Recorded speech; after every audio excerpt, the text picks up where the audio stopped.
everybody, welcome back to Wellness Wednesdays, where we answer one question posed by one of our lovely patients. This week we have a question, just one, and the question is, what are some things that we do outside of chiropractic care? So you know we love chiropractic, first and foremost, because it regulates the nervous system, so we really feel like that is the baseline for everything, and then you build off of that, right? One of the big things that we talk about a lot with a lot of patients, and I think a lot of people know is healthy, but the act of doing it every day, I think does become a little challenging, but that is the very first thing coming in is movement. So I don't know about you, but do you get a lot of people saying, oh, I struggle moving because they have an idea of what movement means?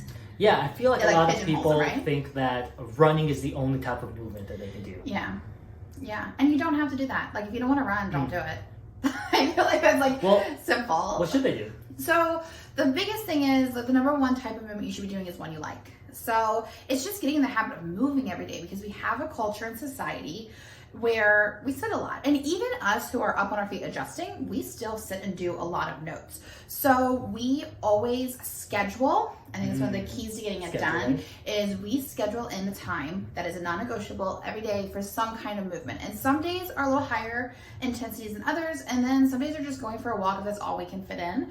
But the biggest kind of movement we always say, if you're looking to get started or if you've started and stopped a lot, is one you like. So that could be if you are somebody who's really social. I feel like doing a more social, like one of the things you do is CrossFit. And it's very social kind. So you like to go, and one of the reasons is, don't you always say you like to go because it helps like motivate working out with other people, right? Actually, I like it because I like that it's guided and I don't have to think about any workout movements. I just show up, there's the list of things to do, and then I go do that thing. So it can be something CrossFit, or if you want to do a class. So if you like dance, take a dance class. If you like to go and for walks with your friends, make sure you're just getting your breath up and your heart rate up. But go walk with your friends at lunch. Like, these are great ways to get movement. I personally like to do a mix between weightlifting, running, and swimming. And I just mix it up throughout the week. And that's what I do. So I always think that's a really good one. But when you're getting started, the biggest thing is to start. Absolutely. And then if you do need to fine tune it, then you work with a specialist for that. Right. Great segue into my number one thing that I think is water, actually. So I don't think enough people drink enough water. Yeah. And I like to think that if you are thirsty already, then you are probably dehydrated by that time. So a good rule of thumb is drinking half of your body weight in ounces. So if you weigh 100 pounds, that's 50 ounces of water. 200 pounds, that's 100 ounces of water. So you can kind of get understanding of how much water you should be drinking throughout the day. And then even if you're doing it some, you're like, oh, I could do better, just slowly increase it. But sometimes people will start drinking water, and I don't know if you hear this, they'll be like, oh, I'm peeing all the time, I don't want to do this anymore. You just push through. Your body, you just have to let your kidneys catch up. Your body will start to absorb water better. It's just not used to it yet. So at the beginning, you might have to pee a little more, but long term, it won't be that way. Yeah, I like to think of our bodies as like a dried up plant soil, and then if you water a plant, right, the water runs right through it. So if you can keep that moisture up, that soil hydrated, or our bodies hydrated, we'll hold on to that water much more. So the next one is one that I take very seriously. You can ask Dr. Chi, I do not mess around with this, and that is sleep.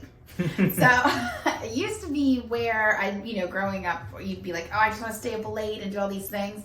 But one of the things that's him, he still likes to do that. But even right now, one of the things that I found is if I don't get good rest, then I can't do anything else, right? So without good rest, it tends to be an increase in tension or headaches, eyes hurt a little bit more. You also might not want to talk to people as much, so your connections and community suffer. And then if you're not getting enough sleep, it's really hard to be motivated to do all the other good things for you, right? It's hard to be healthy if you don't have good sleep. And a lot of people struggle with sleep. And so there's a lot of things you can do for it. It could be figuring out what exactly is the cause of, if you do struggle with sleep, why you're not sleeping. It could be a dysregulated nervous system. It's something we see a lot in here.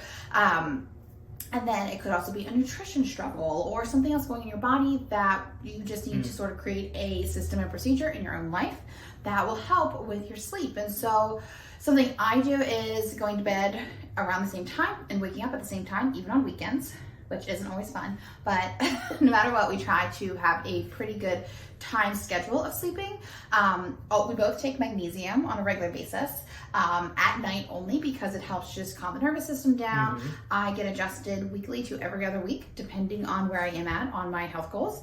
And I also make sure that we are sleeping in a room where I love my bed. So I create no aces for sleep, right? Like I use linen sheets. I love my bed comforter. And then we have a pitch black room and very cold. Yes. So those are like the idea, temperament, and how you want to sleep. How many hours should they be getting? So majority of people need around 8 hours. Okay. You gotta strive for that. What do you feel like the average person is probably getting? Not that. Or it's not, some people might be getting it, but it's not good quality, right? Oh, so okay. they wake up a lot throughout the night, or you wake up feeling like tired and groggy. Like you should wake up feeling like I'm ready to go. I'm excited for the day. And if you're not, this is just your body giving you some signals that something else might be going on and you might need to seek some help for it. We've got a train going by. Yeah, I know, seriously.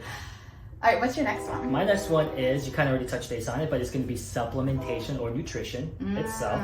So something that I like to add a little extra into our bodies is vitamin D and, like she said, magnesium. Magnesium definitely helps us get sleep, deeper sleep, and stay asleep longer. And a lot of people struggle getting it into their diet, but also stress depletes you of it. So if you have high stress, you probably should be supplementing with magnesium. Absolutely. And then the other thing is nutrition, which we just mentioned. Nutrition's really good. We try and do food first before we supplement anything else too. So a lot of our nutrition itself is a lot of vegetables, a lot of protein itself, trying to holding back on a little bit of those carbs like potatoes and rice. And if we do, it's usually try to have it like higher fiber is another big thing. But then my last one, because you're doing 6 here, my last one that I'd like to add is one I don't think enough people think about, and it's not talked about enough in the health field. It is connection. So one of the biggest things is having that connection with your community, because ultimately America is lonelier than ever before. Yes, absolutely. And that loneliness can lead to anxiety, depression, and even feeling just withdrawn and not even great about yourself. So one of the big things for our health is we shouldn't be healing alone. You just don't heal alone. You don't really have health in isolation, right? That's just not, that's true. Just not human nature. So finding a community and connection, whether it's through a movement group, connecting with your friends, your family. We try to go on regular date nights, at least once a week, but sometimes it's every other week. Sometimes it's once a month. Sometimes, but we really do strive to schedule it in. So these connections with the people you care about, with the people you work with the people you work out with, all are really, really important, because that's your community, that's your connection. And as humans, a sense of belonging is very intuitive and ingrained in us. And so we need to find healthy areas that we can feel connected with, including, we always talk about it here, your providers. Your providers shouldn't just be these distance people you see every once in a while. They should be people you have connections with that understand you and your health needs, so it's individualized.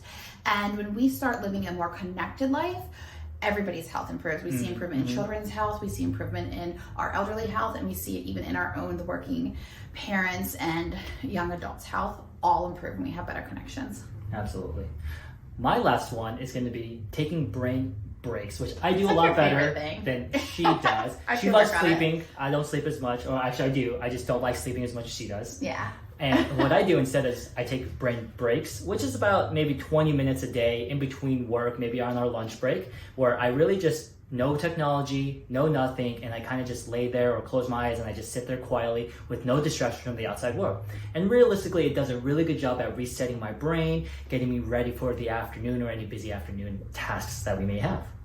But we also know that we're living in a really crazy world. So I don't do his brain breaks as good as him. It's like the turning off the brain. You do a great job at it. I'm impressed. It's something we can all learn from. But taking that break, there's a lot of studies showing where taking moments to slow down, some people call it like mindfulness or just meditation, but it's really just sitting and being quiet and doing nothing. So not looking at a computer, not looking at your phone, you don't have any extra noise. It's just quietness for about 20 minutes. It helps your brain so much. Like, it's amazing because our brain always has stimulation. So when we force it to be quiet, there's some amazing things that can come out of that, and we're better and more refreshed for the second half of our day. Yeah.